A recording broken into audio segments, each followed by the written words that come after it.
Today's show is sponsored by libertarian conspiratorial fantasy author Jack Casey. Whether you're looking for a 3-book fantasy sci-fi epic of love, death, and dystopian civil war like the Royal Green series, or just looking for a quick, dark, comedic, cultural commentary tale about a transsexual slayer of COVID regime vampires, like his latest book, WVW, Jack Casey Books will keep you adequately entertained and pondering the universe to your weird little heart's content.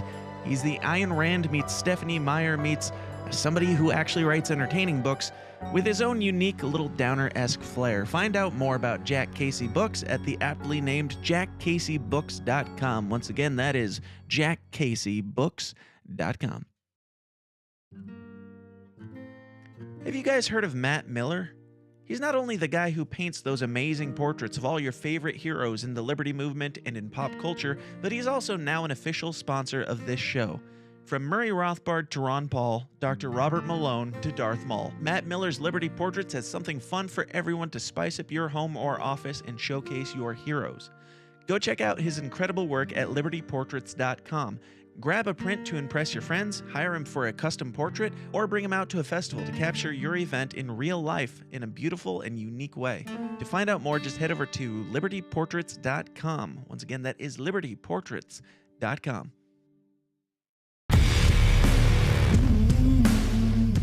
Ladies and gentlemen, welcome back to the least comfortable show on the web. It is The System is Down, where we talk about all the uncomfortable topics like conspiracies, politics, religion, and, I don't know, crazy gender shit and all that stuff going around the internet today.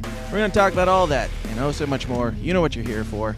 We'll get into that in just a moment. We'll give people just a couple more minutes to get in here. We'll play this intro, do the setup and all that shit. You know the drill.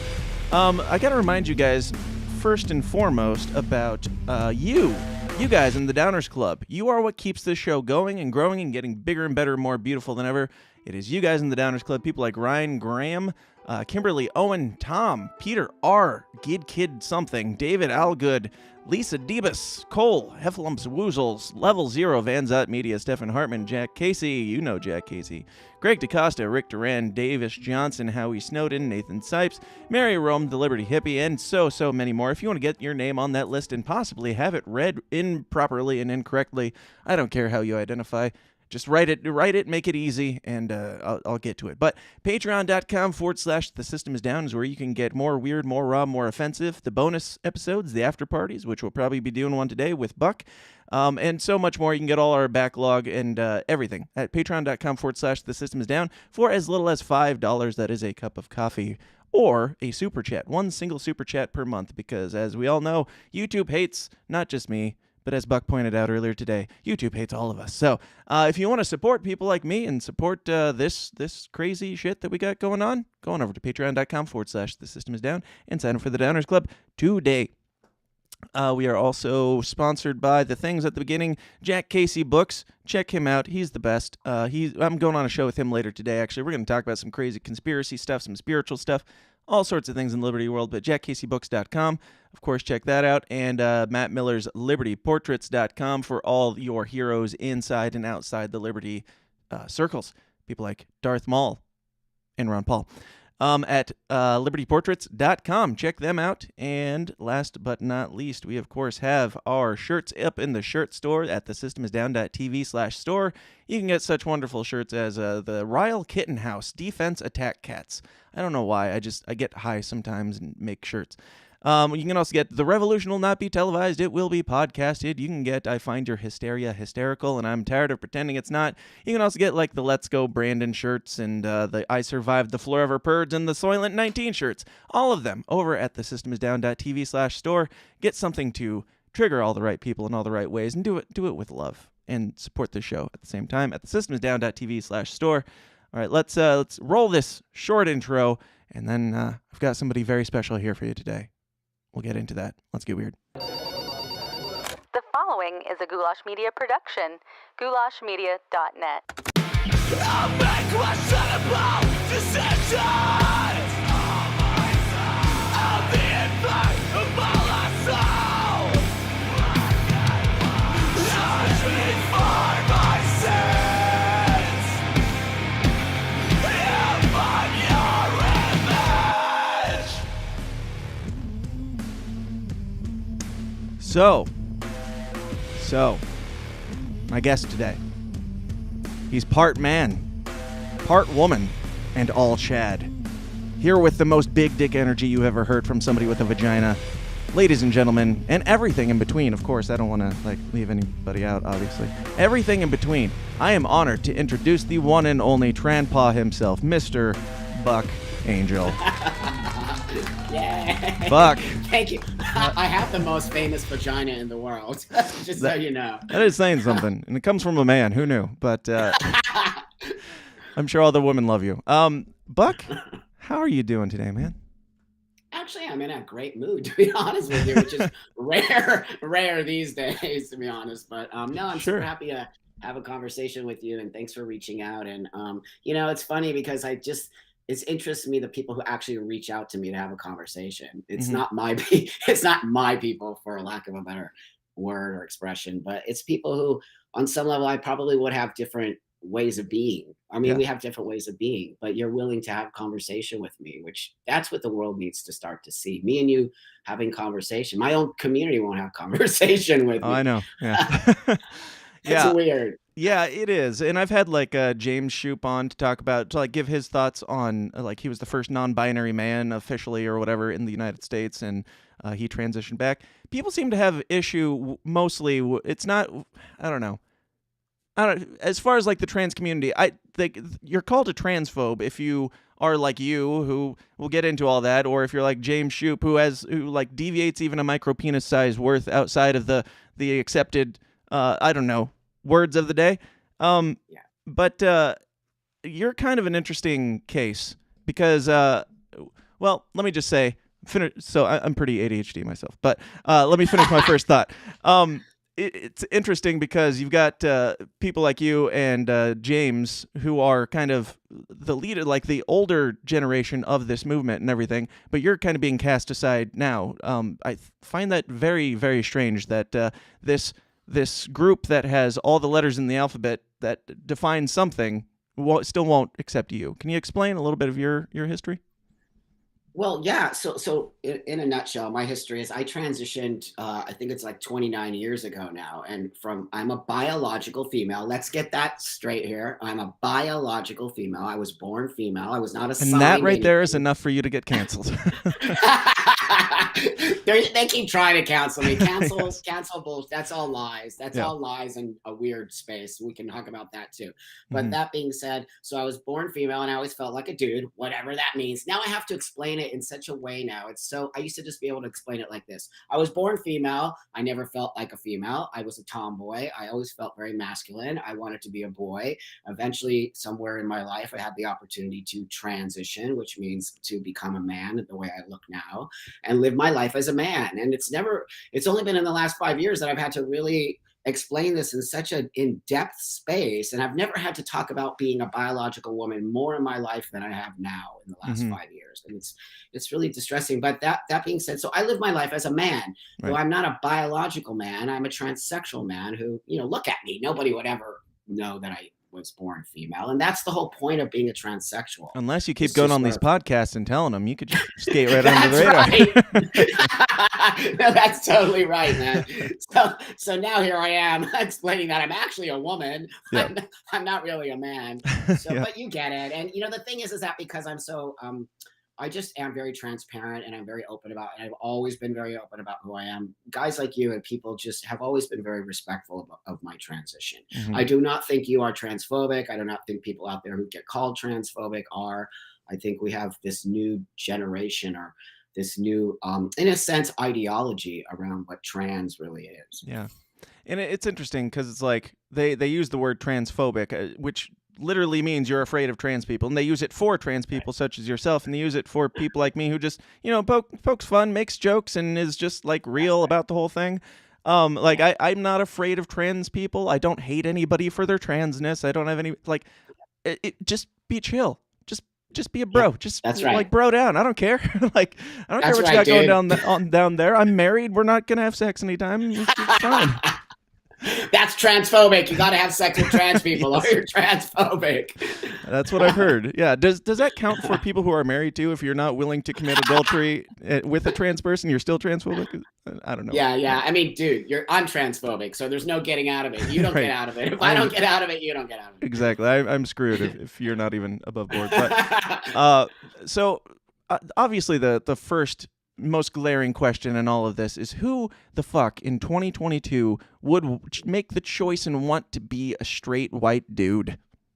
Yeah, it's so, and it's just insane, dude. How we can go from hating, like not wanting to hate, you shouldn't be hating us, stop hating us, to actually creating hate in my community. I am not that trans guy. I'm a guy who wants to love and respect and understand. I want to coexist with you, dude. I want to walk, but I don't want to take your space. Do you see the difference? I don't want to override and say, I'm a man. I'm not a man like you. I'm a different kind of man. And so that being said, but I want to coexist in the world with you. And I have found a way to do that.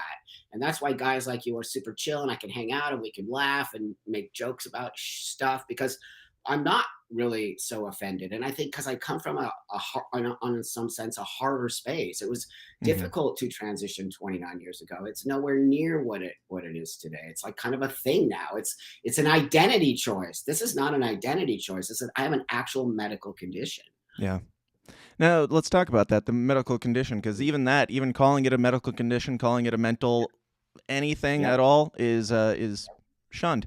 Now, obviously, gender dysphoria was a medical term. Is it still technically a medical term? Yes. Okay. 100% I didn't know if we threw that out or dysphoria. changed the definition or anything. Well, they're trying. Yes, sir. They're trying to do that, and I refuse, and many of us refuse to take that on. I am an actual transsexual person. I'm not transgender. I don't live in that space. That has been co-opted to be this sort of umbrella term for anyone and everyone who has gender stuff. Transsexual is specifically a person like myself who wants to live as a man or live as a woman, and there's no in between there. We want to just pass and move on. And so I think now this idea that all of these things are transphobic or that they call me a medicalist. They even have a term for me in the community. And I'm like, wow, do you see what you guys are doing? It's actually really scary what's happening. And correct me if I'm wrong, but these are probably some of the same people that are going around saying trust the science day in and day out. Like, totally. Is there some overlap there? No. I'm like, am I too old for this shit? Or like we actually learned things back in the day. I don't know what they're teaching these kids now. They're teaching these kids non-factual stuff. And if you knew, or you might know what they're teaching in universities, it's scary what they're teaching in universities. They're lying. They're actually lying to students and fabricating shit that, it's going to get exposed though. It is. You watch, because we cannot move forward in the world like this. And we cannot actually be doing this to our kids. And I think it's so detrimental to not only to our kids in this country, but also really just moving forward as trans people. It's really scary. Yeah, absolutely. So I've heard some of your history and some of your story from growing up and your transition and all that. And I personally found it heartwarming and moving. Like, when I hear somebody speaking about these things in a logical and just factual way, like this is what happened or this is, what I was going through, it really changes people's perspective in a time when it's like, well, if you're not transitioning your kids, then you hate trans people. It's like your story means a lot to me because you're very humble and down to earth. So why don't you give just a little bit of your story of transitioning from tomboy to buck angel? Yeah, totally. So I just, like I said, I just never felt like a girl. And I grew up, I'm 59, I'll be 60 this year. And so back in the day we had tomboys, right? And now you're not even allowed to say tomboy. It's so bizarre. Yeah. But tomboy is an actual real thing. And so it's, it's this thing. And I just felt very that way. And, people didn't really bother me when I was a young kid. Everyone was super chill about it. And it was till puberty, the whole puberty debate. But, I did go through puberty. And it was difficult for me, but so did you, and so did everybody else. It's not just trans people. It's never been a cakewalk for anybody to go through puberty. It sucks. Ever. What are we gonna start giving everyone puberty blockers so they don't have to fucking deal with life? I mean, it's unbelievable to me. So of course when you're going through all this turmoil, it's horrible, and you don't wish it upon anyone. But, so then I did go through that. I became, a cutter, and horrible life. I became an alcoholic, a drug addict. I ended up homeless on the street, smoking crack. I mean, I don't know how I survived all this, to be honest with you, and prostitution. And then, somehow I found a therapist back. This is 20, 30 years ago. They didn't even have trans therapists. They didn't Right. even talk about this stuff. But luckily I had a woman therapist who saw me. And really, when I said I feel like a man, she just somehow saw that inside of me and helped me move forward. I was the first person in LA to, get hormone treatment and get top surgery from these specific doctors. Nobody had done it before. And they called me, both of them called me a guinea pig. So, it was, and I don't wish this upon anybody.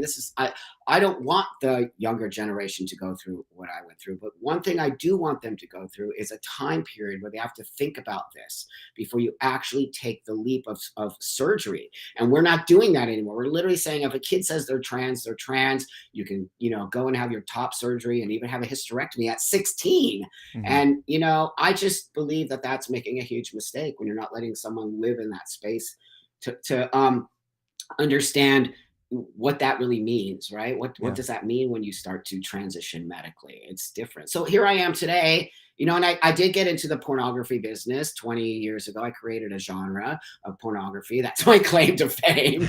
But that being said, I still am very sexually aware, and I believe in sexual education. And I believe, not that porn is sex ed, but it was a way for me to sort of put myself out there to the world and say, hey, wait a minute, people like me exist and we are sexual beings. But Right. but that's over here now. I don't necessarily concentrate on that so much anymore, as I create products and I work in the cannabis business, and I'm very much into wellness space. But going back to my transition and all that, it saved my life. I will never say anything other than that. I'm only here because I got to and get to live like this today.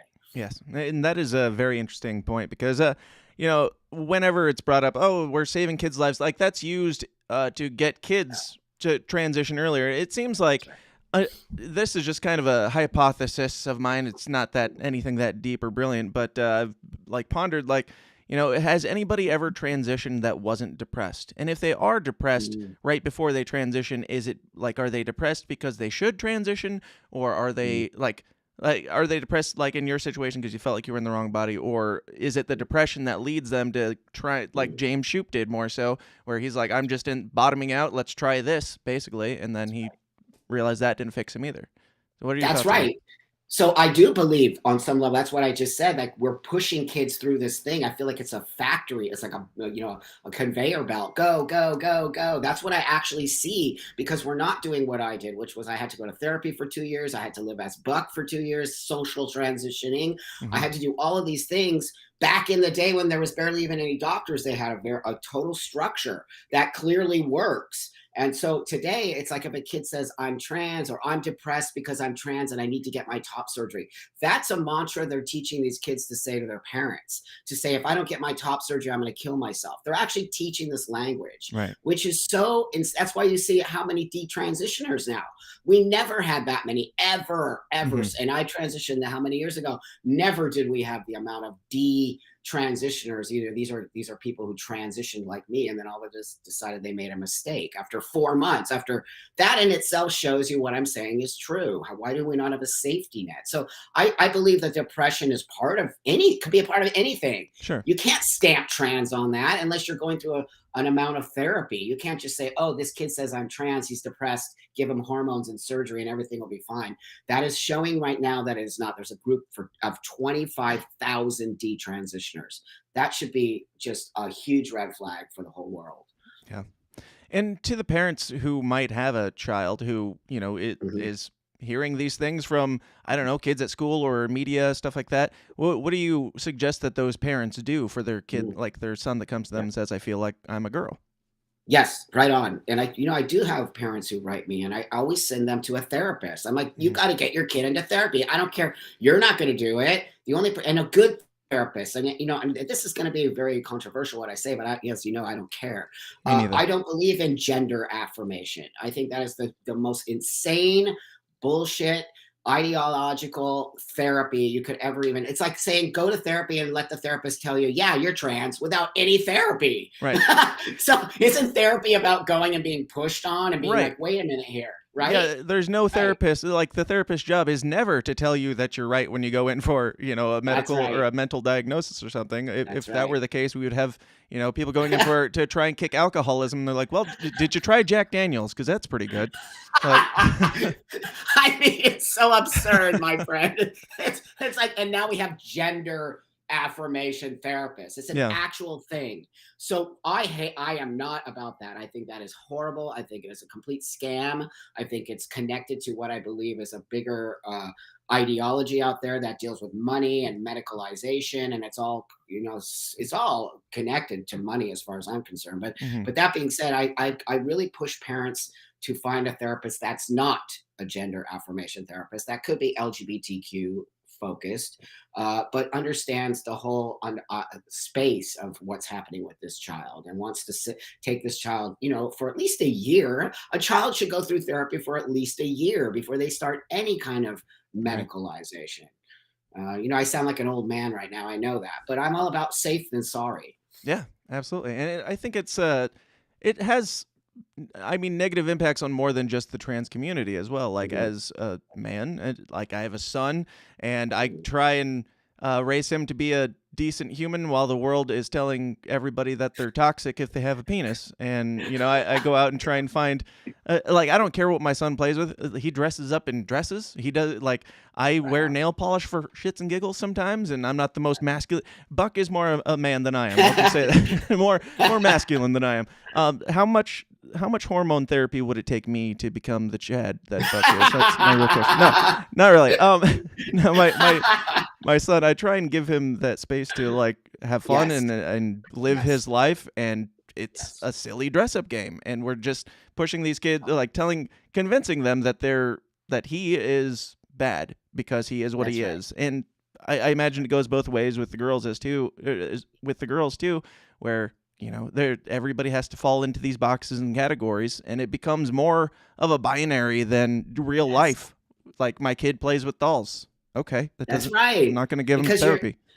I mean, exactly. There's nothing that doesn't mean anything, my friend. It means nothing that a boy plays with girl toys. Yeah. Now, that's the problem I see that we need to sort of work on. We need to work on this idea that this is the girl toys and this is the boy toys. I think those things can cause a little confusion to children. Yeah. And I think we can have those rows, but we should also just have regular rows where they have toys and trucks and everything in there. Crappy plastic. Who gives a shit? Who cares? Buy what you like. I mean, I have a 9-year-old son myself, and so I'm around kids. I'm not just saying things like I don't know. I actually am around a lot of kids. I'm a soccer coach. I'm all these things, and I see kids, and kids don't know shit about gender, and they don't care. They actually don't care. But when you start implementing this kind of stuff into kids' school, that is actual ideology. Yeah. And that is putting it into a child's kid. And then they start talking about, he comes to me the other day. He's like, so what is non-binary, Dad? I'm like, oh shit.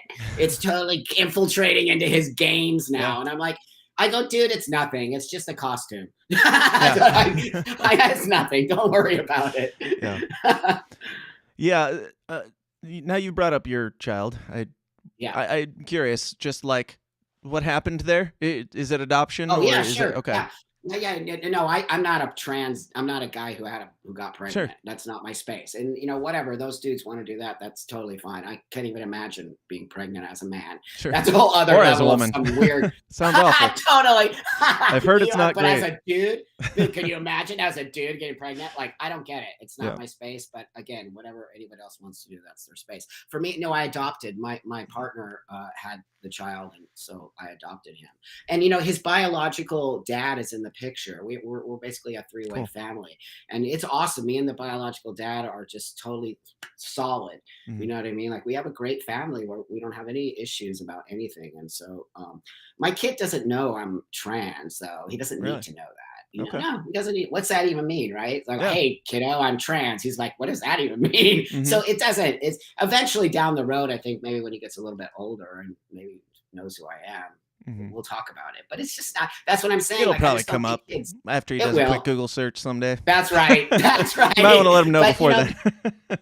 And that's it. If he did come to me and he said, I would be like totally cool about it. You know what I Yeah. mean? Of course, it's not going to be an issue. But that being said, I also don't think we should be inundating children at schools with all of this stuff when that's not important. What's important is to teach kids how to have, integrity, compassion, learn science, learn, Mhm. things that really will take them into this other world. We're confusing them when we start putting all of these sort of new ideas of what it means to be a man and a woman. Yeah. Yeah, I come from I'm the son of a pastor and very Mm, conservative Christian wow. household and everything. So I've gone through my own experiences and come to my own conclusions on stuff like that. But like that kind of culture, have you I know there are different churches and different denominations and things that have different views on this. What has been kind of your experience with the church and like Christianity and Mm. people accepting or not accepting you?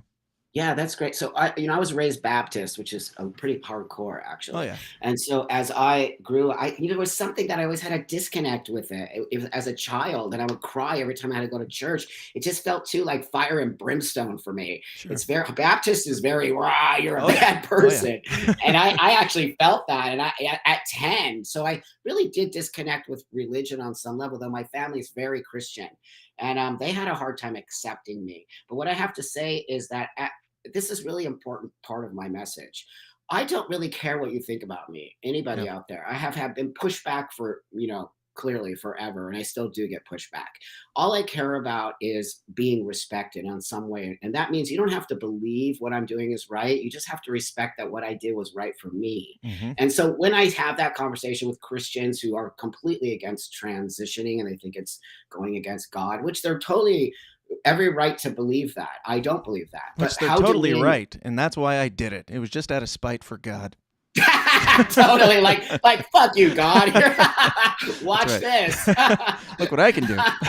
I'm gonna snap my fingers and become a dude, whether you like it or not. But that being said, I have a different way of thinking about that. And I think on some level, God did give me this space to Sure. transition and live a beautiful life. And, that's what I believe about religion. I think religion at heart is about creating compassion. That's what Jesus was all about. Jesus was about Yep. compassion, love. He was a cool dude. That's why they killed him, Mm-hmm. because he's a cool dude and he liked all the bad outliers, Right. right? Yep. So I think his story gets mixed up a lot too. And I think I connect to him on that way because I do believe that on some level I'm an outlier, but I need to be here. I need to be in your show. My life was saved for a reason, Mm-hmm. and I believe that people like you asked me to be here so that people can not see the craziness that's happening out there. And I do tell Yeah. you, the trans community is ruining itself. And I think on some level people connect to me because I'm a little bit more grounded maybe around myself, and I'll have the conversation. Like I said, I don't care if you like me or you believe what I'm doing is. I just don't want you to be calling me all these names and telling me what I'm doing is an abomination, because Right. that's just not true. That's between me and God, not between me and you. I agree. I agree 100%. And if there was somebody out there who could convince the world that you can be born in the wrong body and and Yeah. this is an actual thing, mental issue that you have to deal with Yep. personally, and that's between you and God, in my opinion. Like you That's right. said, the accept me as I am, like this is my real lived experience or whatever. I think you're the one to do it. But yeah, I think that's great. Right on. And yeah, with the whole, I don't know, the Christian community, you say that they're mostly, I don't know, does it even come up? I don't know what kind of circles. I don't imagine you're probably going Yeah. to church these days too much, or Well, actually, no, actually, so my family's Jewish, my new okay, family. So I am actually converting to Judaism on some level. It feels it's more of a spiritual space for me. I'm more of a sure, spiritual, I guess, kind of person. hmm So we go to temple and that kind of stuff. But I'm just trying something new because I believe in spirituality, and I believe, and my son goes to a Jewish school. So that being said, I don't necessarily connect with the Christian space so much anymore, though my sure. family is, and I'll go to church. I mean, hopefully I won't catch on fire, but if they let me in the door. They still let me in too. Should be okay. Um, but yeah, you brought up like today's culture and everything with all this. As somebody who was kind of like a pioneer in this space, I don't mean I say kind of, but literally, you were a pioneer in this space. You were like the first to do at least the Mhm, adult film industry and that type of thing as a mhm, trans man. Um, yeah. I just the way I see it is we live in a time where everybody just wants to be special without actually accomplishing something in their life, and that's what a lot of people are using this for. Not like I don't put that on everybody. I have trans friends. I know that that's the way of saying I have a black friend or whatever, but right on, dude. I do have trans people that I hung out with one at the Super Bowl party, and neither of us cared about the game. But That's right. yeah, where am I going with this? Just let's dig into that more. Like, what has the culture done to what you had? You and James Shoup both had a large part in helping establish. Yeah. For better and worse. Yeah. So for better or worse, sometimes I think that to myself, holy shit, maybe I shouldn't have said the things I said. I see kids saying some of the things I said before. So that really does kind of bother me a little bit. Like, did I put stuff out there? And now, it's like these kids are sort of seeing, like, if Buck said that, then I can say it too. So I have to disconnect myself from that because, I said things 20 years ago that I never thought would sort of be plugged into an ideology. I believe now the trans space, and not all of it, but a majority of it, has become an ideological space and a way to push this agenda of transition, which is so incredibly dangerous. This is not an identity choice. That's what you must understand. I did not choose to be trans, and it's not something I walk around saying. What I see today is this idea that people, especially younger people, want to be trans. And that is where I sort of really don't understand this, because I never wanted to be trans. I used trans as a means and a way, sort of, which is what it was always about, to go from A to B, and that was it. And then you throw out the trans after that, but they're hanging on to that. So it's just a different way of being now. And the anger in this community has gotten so absurd and so hurtful and so abusive and so angry that I don't understand why. If anyone should be angry, it should be me. I had to transition in a time where I had to, like, do so much insane stuff. You don't even have to do that anymore. You can walk into Planned Parenthood and say, after a 45-minute evaluation, as I do the quotes, evaluation, you get hormones. That is sick. That is actually sick and wrong. And so I just see a different way of being now, where they want to just push people, right? I feel like it's this they're on a fast track. Why are we transitioning kids so fast? That's to me the bigger question.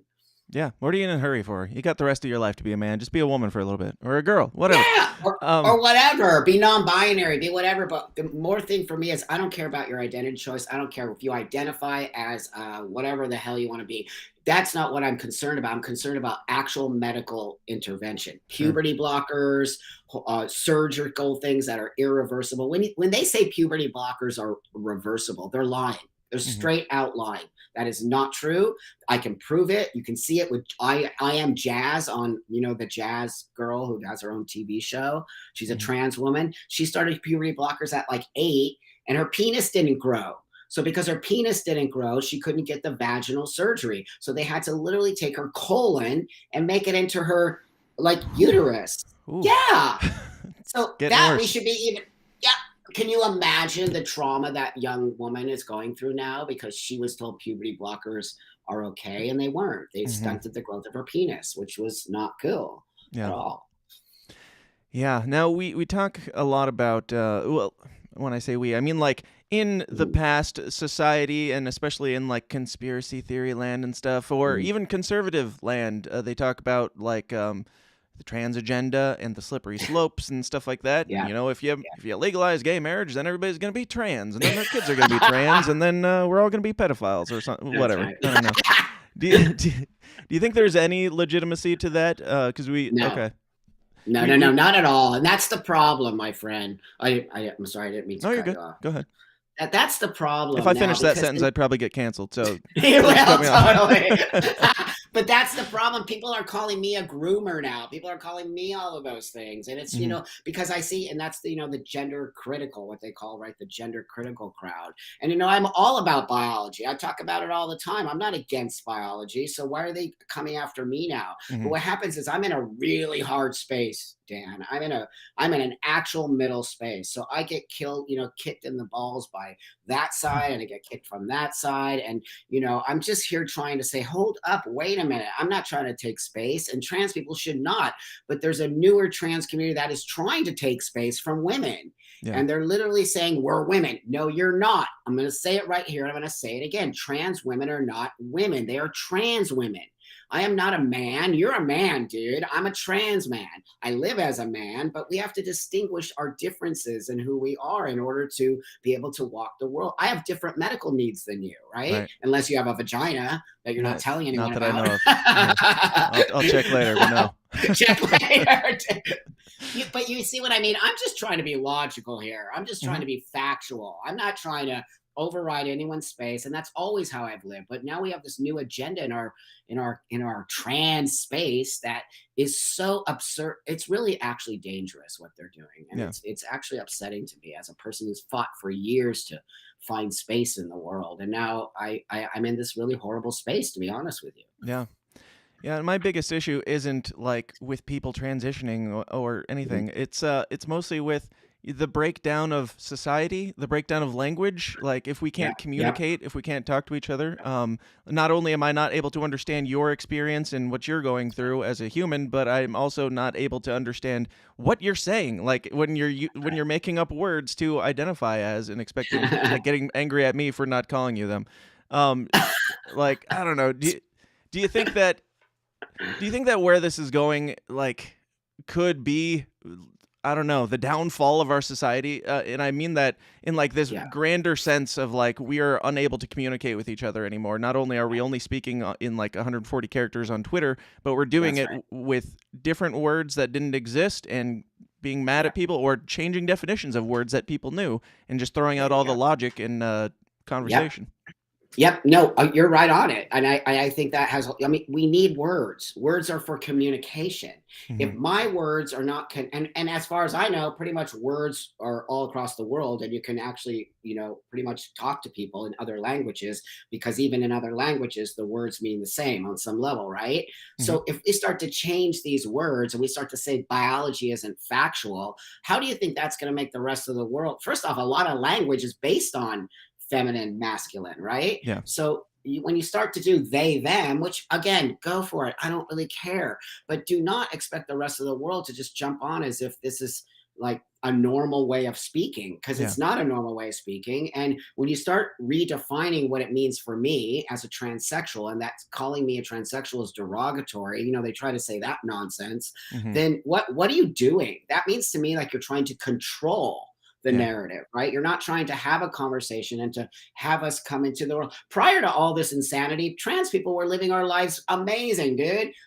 Amazing. We were doing great stuff in the world. And I have to tell you, more than ever since I have transitioned, I have seen so much more hate towards us and so many more anti-trans laws. And they're like, look at all the anti-trans laws. I go, because you guys are wingnuts. And you're actually making the world think we're all insane. And no way, shape, or form are people going to be on board with us. And now they're going to shut us down because people fear us because we seem so crazy. Yeah, absolutely. What do you think? I don't know. I'm a conspiracy guy, so I do go there sometimes. But like, I can't even imagine being like in your position where it's like this community that you basically help. You were a large part in building is now turning on you because they don't want you. They get mad at you for passing now. Like it used to be, if you're transitioning from woman to man, you want to convince people that you're a man and blend in and be a part of society, and that's how people work with you and accept you and don't freak out about your pronouns or your penis. But now it's to the point where if you are doing well at the transitioning, like if you're playing the part well, then you are hated on. What's been kind of your experience with that? Oh my God, dude, you hit it on the head. I'm the bad tranny. Are you kidding me? I'm like, what do you mean you look like a man? What do you mean you're trying to do all that? Okay, wait, the words are killing me. I'm heteronormative. I'm like, are you kidding me? I'm like the most non-heteronormative. I have a vagina. Boom, let's start there. I'm very hetero, not normative. Yes. I'm actually like a freaky dude, and that's cool. Sure. I'm totally cool with that. I've always owned my freakiness. I've always been pretty cool with it. And now they're telling me because I own my freakiness, I'm doing damage to the community. I'm thinking, your guys are the one doing damage. You're not being honest. Right. You're not being open about who you are, and you're not saying these things. You're pretending like so, you're yeah, not freaky when you're even that's freakier. right. I'm like, hold on, you're even freakier than me, and I'm pretty freaky. But that being said, the whole goal for transsexual, and that's why I separated transgender from transsexual. And I said, wait a minute, the goal of a transsexual person is to actually look like a man or a woman. Mhm. That is actually our space. And so I don't know what these transgender people are doing, or they're trying to redefine gender and redefine. Go ahead, redefine it all, my friend, on your time, not Mhm. on my time, because my time is going to push back on you, and so are all the other men and women in the world who live in their space. How come now we're not sort of on some level respecting other people's choices, yet you want your choice to be respected? That's the hypocrisy I call out constantly. Right. Constantly. You cannot expect to have respect when you don't respect others, and you're forcing people to use some weird language that has not. I don't put my pronouns on it. Mhm. I will never put my pronouns. If I have to put my pronouns, then my sex change sucked. Right. And that's how I look at it. Like, you should never ask me my pronouns. Yep. Try harder. If you feel the need to go around Yeah. telling people, just try harder. Yeah. And Try harder. like, dude. I don't mean any disrespect to anybody. Like, I'll happily No. call you a dude, whatever. Yeah. Like, the fact that you can acknowledge that, like, there's trans women and there's women, there's trans men and there's men. If Yeah. a trans woman is a woman, then what's a trans woman? Like, Thank why do you. we need a different category? Exactly. If we're talking about, and it's kind of like the Matt Walsh thing where he's like, "What is a woman?" And they're like, "Well, that's up to whoever is a woman." It's like, well, then how are you using that term right now? You don't even know what you're telling me. So what am I That's supposed to do with this information? No, but that's what I'm saying. So, those shows are great.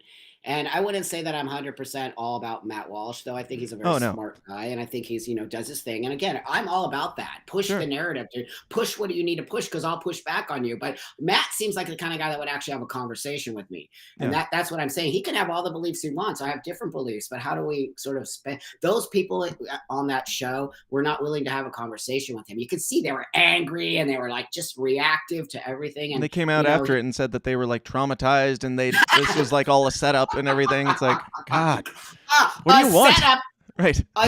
dude, a setup. The whole audience was non-binary. Matt Walsh was the one who basically got nailed. So this is the insanity of that community. I'll debate any of those people. They never invite me on any of their shows. I'll go to a crowd of 5,000 transgender people. I'm not scared of them. I will debate the hell out of them. They will never invite me. They They won't sound invite me. awfully transphobic if they're not willing That's to right. have a debate. That's right. Because they can't debate me, because I will debate them right. I'm a high school dropout. Now I use that as my space. I am not an academic. I hate academia. I think it's completely put a wedge. And, it's mostly the people in the trans community that are academics that are sort of creating these languages and creating these divides and doing this queer theory stuff. And, people forget theory.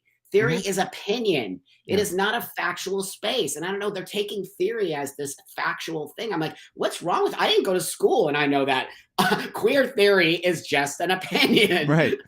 Yeah. I personally, as a parent, I encourage, and I'm going to go to all the school board meetings and insist that they teach conspiracy theory to the kids as fact, because, that's what I believe. That's my religion. Right.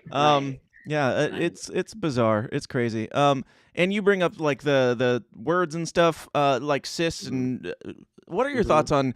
It used to be normal, used to be straight, used to be cis, or now it's cis and heteronormative and stuff like that. Yep. I'm like, how do you take these? Like, is normal considered offensive to you?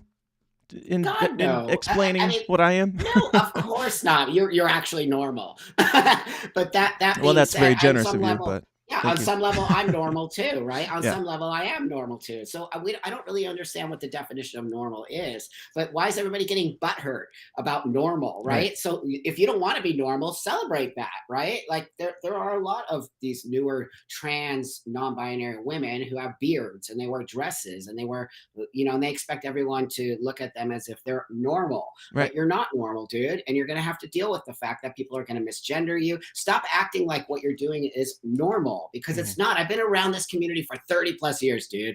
They've been doing that shit forever. These newer non-binary people think they created that. It's been around forever, dude. Just look at your history books. And they've always been pushed back on, and they always will. And I guarantee you, half these non-binary beard dressing lady people will eventually go back into dressing in a space where they're not looking like that anymore. I Sure. do believe we're in a period where people are pushing against gender, pushing against these things. And I just think I think it's just a time. I do not think it will stick. I do not think that it will. People like us are talking about how this is not okay. Even me as a trans person, I talk about how it's not okay. I don't believe in it. I believe it's a way that we're sort of dividing people, and that's not how things get better, by dividing. It actually divide and conquer on some level. They divided the LGBTQ community, and now we're all hating each other. Oh yeah. And as a crazy person, I'm like all about. I don't think that there is this giant rift between black people and white people, or straight people and gay people and trans people or whatever. I think it's all, top down. This is a class warfare, and they want to keep us. You notice how, like, if we're burning down our local Starbucks, they're perfectly fine with it, but if you show up on their doorstep, they really freak out. And I'm not condoning either one, but. That's right. They seem to really get touchy when things get into their court. So, like, there's a part of me that's like, this stuff is so heavily in media, all this stuff that is intentionally divisive. I don't think it's about rights. I think they want us to keep at each other's throats about it. That's right. That's right. No, I 100% on board with you, my friend. And so it's obvious. It's obvious. I've been around the block a couple times. Right. Yeah. I'm here because I have a lot what they like to say, lived experience. But I guess my trans lived experience doesn't count. So, Right. so I'm showing the world that they're all hypocrites. Because if my voice doesn't get to be in the equation, then they're hypocrites. It's a cult. Because my voice does not resonate with what their narrative says. But wait a minute, I've been part of this community for 30 plus years. How is my voice now being kicked out of it? That says very culty, weird, sort of, this is the only way you can be as a trans person. And they're killing us. They're actually killing the trans community by making us divisive towards each other, making us have to sort of, I'm over here, you're over here, right? And then I have to speak out against things that I wish I didn't have to speak out. I don't want to have to speak out against, a 16-year-old having his breasts removed when it could save his life. There's 100% chance it could save his life. But I'm going to say the majority of the time right now we're pushing it too fast. And I see too many of these 16-year-olds regretting it. That's what I see. Yeah, absolutely. Now, what are your thoughts on like age and time for when you can start doing these things? Because I'm libertarian, and I'm more like, hey, live and let live. You do your thing. I'm not for the child stuff, but at some point, if you're an adult, consenting, doing your own thing, so be it. That's right. But the government puts these arbitrary age limits on things. Is there a time that do you think it's like person per person, or do you think that there's a time where that is more acceptable? No, I 100% can tell you it's person to person, 100%. We are not all the same. I did not transition for the same reason probably many other people are transitioning today, right? So that being said, it's why I believe in therapy. And you can't just push a kid through a thing with this new self-ID is so insanely dangerous. My kid could say tomorrow that he's an elephant. It's like, really, I'm not even kidding. We know kids. And so a 16-year-old kid might know, but if they're not going to a mental health care professional to really have this conversation. And the kids I see going through mental health care, the kids I see connected to their families, because I also am not about removing children from families. I do think, unless the family's really insane, of course. But most of the time what I'm seeing is families really want to get on board with that and really want to understand, but we're not helping the family. We're telling kids to like remove themselves from the family, or have secret meetings at school with your teacher and dress like a boy at school. But then that is insane. You are teaching bad behavior to kids. When you start teaching, my kid will never lie to me. And why will he never lie to me? Because I'm always open to conversation with him. I'll beat his ass if he does. That's right. I'll kick your ass. I'm a toxic white male now, so it comes with the territory. Totally. So it is a case to case. I'm 100% believe that, and I do not believe all kids are the whole trans kid thing bothers me, because these are not transgender kids. These are kids with dysphoria. Right. When you start labeling a kid, right, then it's like now you're just stamped him as a trans kid. He might not be a trans kid. He might be gay. He might just be a tomboy or whatever. He might just be normal and just going through some thought process, right? Yeah, I miss tomboys. I mean, they were cool to hang out with, and now they're just gone. They're gone. They're all aren't any non-binary anymore. kids. Yeah, No, and because now they're because They They're say that's insufferable. not good. Yeah, it's weird. It's actually weird. I honestly think things are very weird right now. Yeah, but I do think reality exists somewhere between like demonization and normalization. Like Mhm. Mhm. this is a mental issue, and we're That's right. kind of told to look at like have some sort of sympathy for these people because they're kind of playing the victim card all day long. Mhm. And I do empathize with them. I would not want to be in that situation myself personally, but that doesn't Mhm. mean that we should praise it. Like That's right. it's a mental disorder, and we are acting like you're better if you have it. So I can That's understand why right. kids would get real confused once that starts becoming the curriculum. Well, that's it, and it's everywhere, my friend. I have youngsters from college writing me constantly, "Buck, I'm scared. Half my school is trans." I'm like, "What?"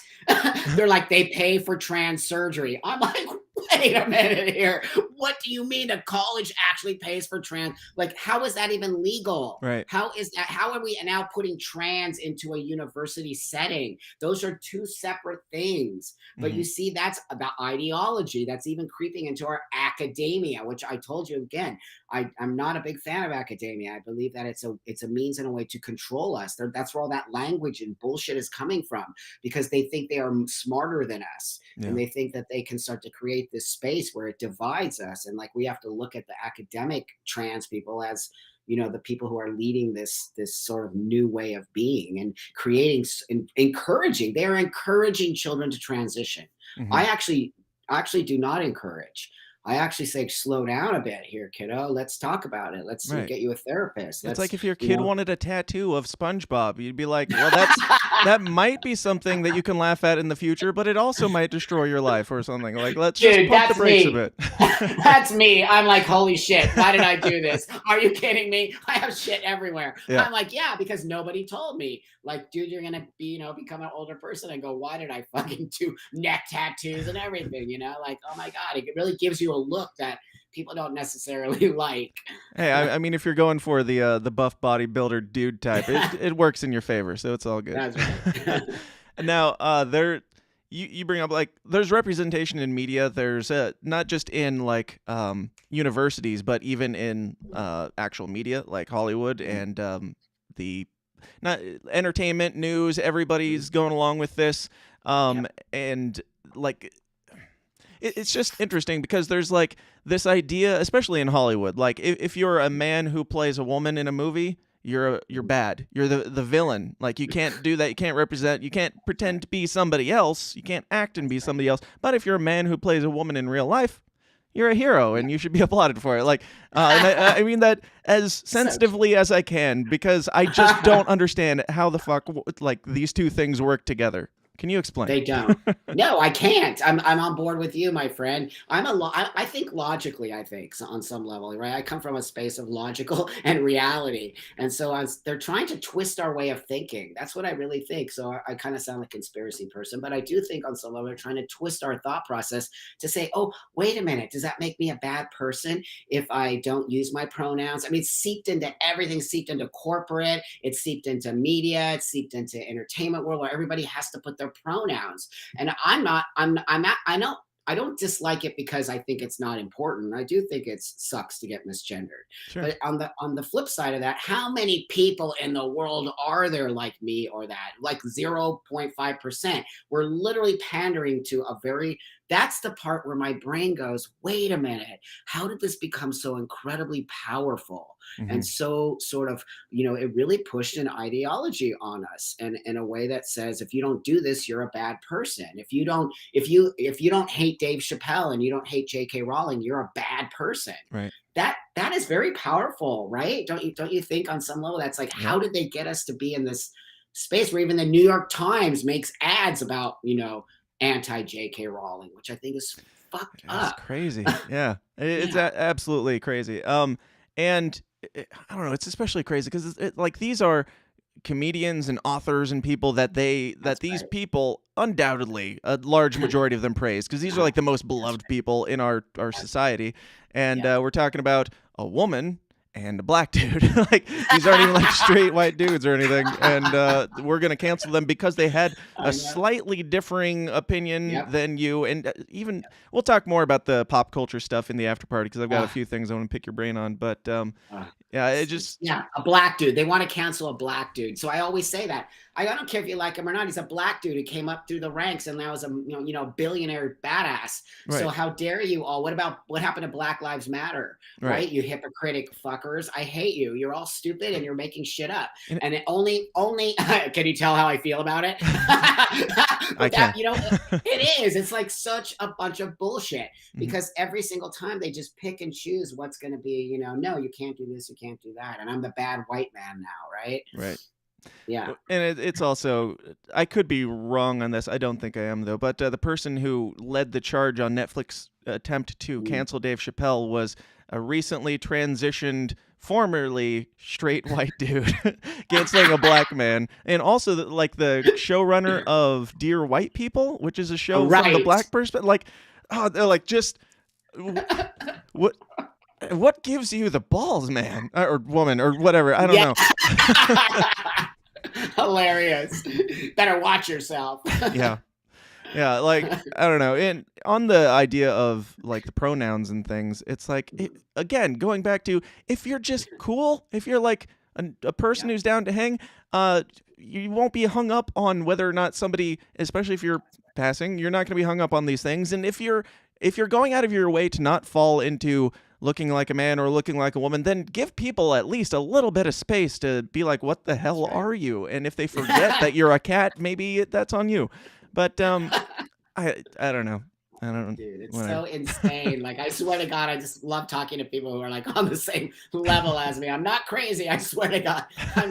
I'm just not crazy. I'm seeing things that I'm like, everyone's acting like they don't see, right? Or everyone's acting like we better not say. That's what I was going to say about the cancel culture. That's all about fear. It has nothing to do with canceling anybody or holding anybody accountable for what they said, which is what it's supposed to be about. It's literally about power. And it's about, I will take you out. And they've been trying to take me out for a year. We're going to cancel Buck Angel. He's a transphobe. And I'm like, really? I'm going to show you all what a bunch of fucking hypocrites you are. Right. And I do. That's why I am just very lucky to have people like you see and hear that. My intention is not to take out the trans community. My intention is to take out the TRA wingnuts who are the voice of this community right now. And daily I get emails and DMs from younger trans people saying, thank you, Buck. I can't do it because I'll lose all my friends. I can't do this because at school they'll hate me, like blah, blah, blah. Right. So on some level, I do have a very, very large group of secret like people who are just like, keep going, dude. Yeah. Keep saying it. It doesn't matter what these other people say. How did they get so powerful? That's really my bigger question. I don't know. Do you think that it is a vocal minority? Are there as many people out there that care about this as the media would have us assume, or is it just the loudest and most, bored and lonely people? Yeah, it's the loudest, the most insane. They're actually mentally ill. They are. Some of the stuff they say to women, like suck my lady dick. I go, first off, women don't talk like that. So if you want to actually be accepted in the female world, you better have a little respect for women. That's the problem. All the trans women I know are like me. We're transsexuals. We transition. They look like ladies. They're very respectful of women's space. They never push on it, and they're accepted. They're all accepted, and they go to lesbian parties and they hang out. You know what I mean? No one has any problems with them.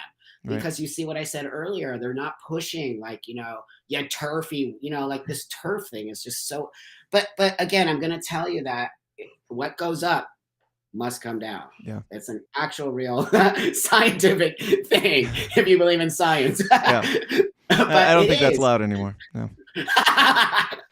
It's, oh my God, dude. It's like, I can't wait till I can become a comedian. Yeah. Just be up there talking shit. You really should. I think that'd be great. And it's interesting, like with humor and with all the woke shit in our society today, where we're not allowed to make, or we're quote unquote not allowed to make certain jokes and things.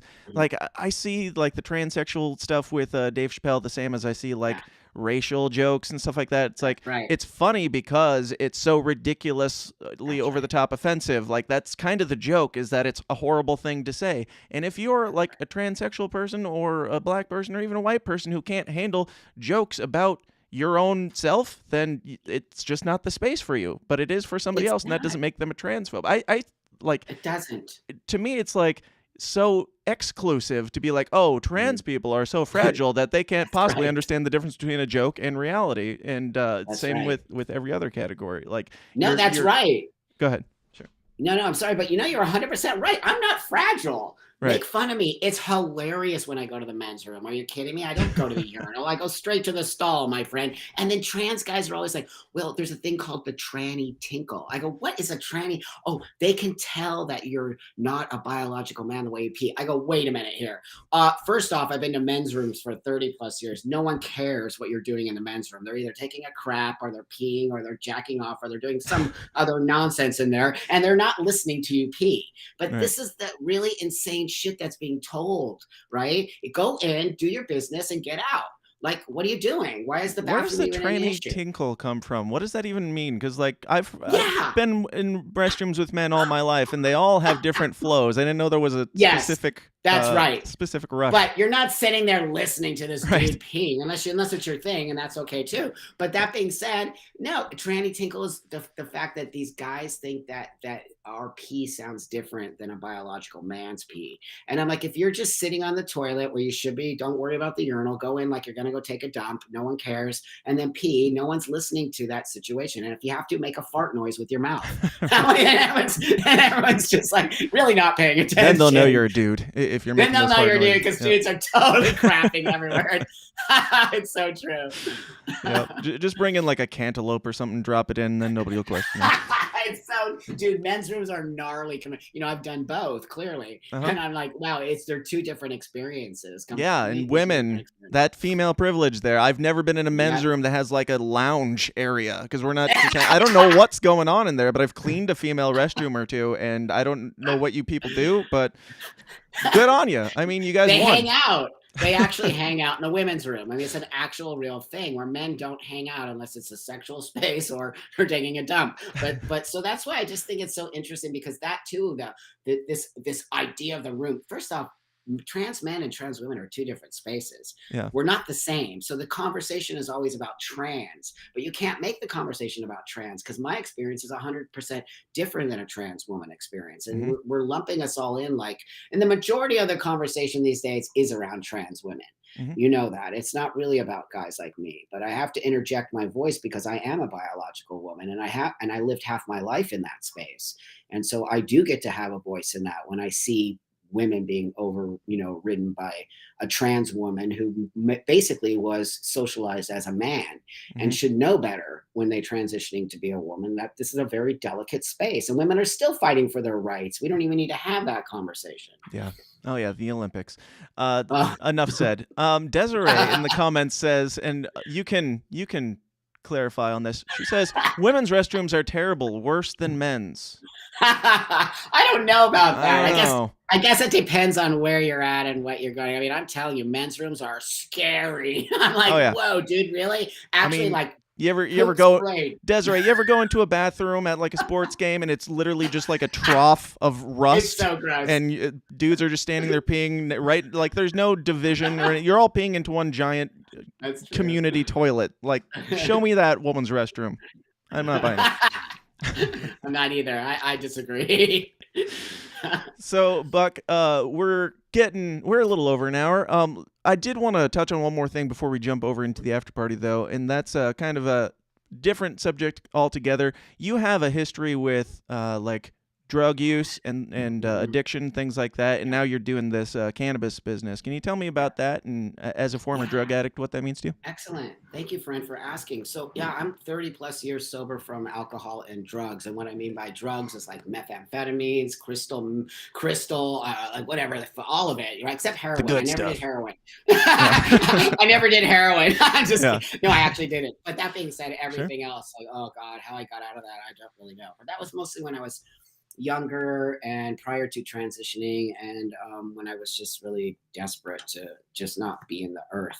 So with that, through my sobriety, I really learned myself. I transitioned. I really got into creating a better person, because I just wasn't a good person, and really working on myself. And then through all years of that, I started really getting a lot of anxiety and a lot of sleeplessness. I have horrible insomnia. So someone said, dude, try cannabis. And I was taking sleeping pills, which are drugs. Right. And, sleeping pills are horrible. I don't like them. I would wake up out of them all groggy and just, wake up in the middle of the night with food in my bed. I was walking to the kitchen and, like literally potato chips, chunks of cheese, like all kinds of shit in my bed. Going the Hunter Biden route there, huh? I'm like, where did all this come from? And I literally was sleepwalking. So I started to use cannabis after a friend told me, and I was so freaked out by it. I'm like, that's drugs. I'm not good. But then there's that idea that cannabis is a drug. And so I started using it. It changed my life almost instantly. And I started sleeping better. I had less anxiety. I just felt better. And so through about 5 years of using it, I decided I wanted to get into the cannabis business as a sort of more wellness space, and also to promote the LGBT space within the cannabis world that a lot of people don't know how the legalization of it came. And it's because of the gay people and AIDS that cannabis is legal. We created what was called Marinol back like 30 years ago, and that started the legalization of cannabis. So that's how I really got into that business, and really understanding how it's game changing for a lot of people in our community who do use a lot of drugs. We have a lot of anxiety and depression and all of that. So today I really preach on some level the use of cannabis as a medication and not necessarily a drug. It's not addictive. I mean, I think if you have an addictive personality, anything is addictive, right? Coffee can be addictive. So I think really just teaching people as a sober person that I use it, and I use it as a medication. And if you're using sleeping pills, you're using medication. So wouldn't you rather use something more natural? So that's really where I stand in my sobriety and the use of cannabis. Awesome. So what are you doing? What is the business exactly? Like, is it actually selling product? Yeah, so I started a company called Pride Wellness, and Pride Wellness was the very first trans-owned, LGBT-focused cannabis company. But it went under about a year during COVID. It just was not. Sounds pretty woke, Buck. Oh God, dude, I'm so woke. But that being said, I'm always finding the little niches to sort of create spaces within the cannabis space. But what happened was that all the big companies started coming in, major corporations with millions upon billions of dollars. It just ate me alive, and I had to sort of remove myself. But through that, I really created myself as a big influencer in the cannabis space, and I talk all over and I really speak about it. But now I have a show that's going to be in the works, a cannabis show where I'll be traveling around the world and pretty much the world and talking to people about cannabis and how it works for them. And so that's really cool. And then I'm actually going to be creating a new cannabis company here soon with an actual real investment company. So that's cool. Again, keeping psilocybin, mushrooms, also those are really the new kind of thing that are happening. I believe in plant medicine. I think it's going to change the world. Absolutely. I agree with you very much. And Right Buck, this has been awesome. I love you, dude. You're the best. Thank you. And Thank you. why don't we finish this main portion on this? I want to get to the kids out there who are hearing all the stuff from non-trans people, like for the most part, from schools and universities and stuff that are pushing stuff down their throat or encouraging them to be something that they may or may not even be. What is your message to those kids? So to the kids out there, you know who you are pretty much. But if you're having this idea that you're trans, I highly, highly recommend asking your parents or asking someone at school to get you into a therapist so that you can actually have a conversation. You could be trans, you might not be trans. Don't just say you are. I think you should do some research on that, because it's not good or bad if you are or not. What's good and bad is doing something too fast that you might regret later. So just take your time, and it's not an easy space. It's not something that is yes or no. I think there's a lot of nuance within there that you kids need to just slow down. You're not in a hurry. Absolutely. And Buck, tell everybody where they can find all the information on you and anything the PG or better, PG-13 rated or better that they can find on you. Well, that's hard. But that being said, my website is pretty PG, though I do have product on there, but the product I do believe is important. And so that being said, buckangel.com. It's my website. I'm on Instagram, buckangel, but that's I feel like I'm gonna be taken down from there soon. They hate me. Yep. I'm on YouTube, same thing. I'm on Twitter. Go on Twitter, but Twitter's a little bit more adult. I think, the conversation can get a little deep. I'm hated on Twitter. But I'm Buck Angel. That's how you know you're doing it right. That's right. That's totally right. I agree with you 100%. Right on. Yeah. Well, Buck, again, thank you so much for being here and giving me the time. I definitely want to get you back on in the future because this has been a blast, man. Awesome. Thank you. You're awesome. Thank you. Thank you. Stick around on the call, and we'll jump over into the after party here in just a minute. Wrap this up. Ladies, gentlemen, thank you for giving me your time today. I know we're up against The View and CNN daytime, so we got some steep competition. But hey, this was a fun one. I hope you enjoyed it as much as I did, and have the conversation. I could be right, I could be wrong on stuff. Buck could be wrong on stuff. Like we're both, it seems, open to being wrong, and that's what the world is all about. It's about knowing what you believe, why you believe it, and fighting for it. But when somebody presents you with new information that makes you go, change your mind. Be humble enough to do so. I will be back here on, I believe, Wednesday at the normal time, 2 p.m., fighting The View again. Doing the Lord's work. But yeah, tune in then for the news roast and all the fun stuff. But we're going to jump over into the after party. If you're not in the Downers Club, get in there like as fast as you possibly can, because I've had some people having a hard time getting my attention to let them in before the time runs out. But we're going to jump over, continue this conversation there. Patreon.com/The System Is Down. Go sign up, support, and get a whole bunch of fun content that's more weird, more raw, more offensive, more weekly content. Until next time, until Wednesday. Oh, one more thing. Today at, I believe, 4 p.m. Corn time, going on David Fight's show, we're talking about some spirituality stuff. We're talking about probably some conspiracy, flat earth, moon landing, all sorts of weird shit, because Jack Casey's going to be there too. So check that out today at 4, and I'll see you guys back here on Wednesday at 2. Until next time, question everything, stay uncomfortable, and we'll talk to you then. Peace out. Dun, dun, dun, dun, dun, dun, dun. Hey guys, thanks for watching. Be sure to like and subscribe on your way out and help us change the world one uncomfortable conversation at a time. And if you like what you hear and you want to hear more, go join the Downers Club at patreon.com/The System Is Down for bonus episodes of the show every single week. Until next time, please continue to question everything, stay uncomfortable, and I'll talk to you then. Thanks.